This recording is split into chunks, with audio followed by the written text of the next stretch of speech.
This talk, I want to talk about the challenges that a lot of us vision accelerator faces when we try to accelerate the transformer networks.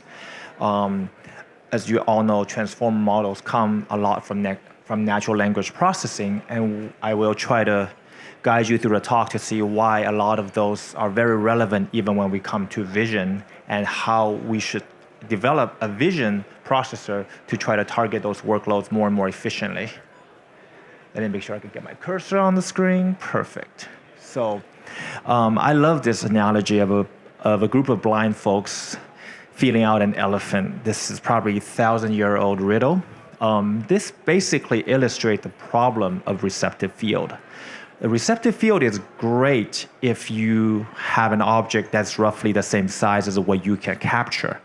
But what if your filtering field is much smaller than the object itself? In this case, your hand is much smaller than that of the body of an elephant.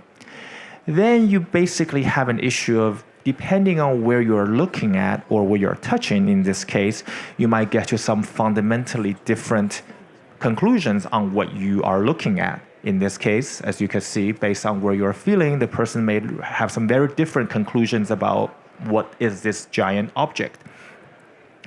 And actually, CNN have a lot of similar limitations.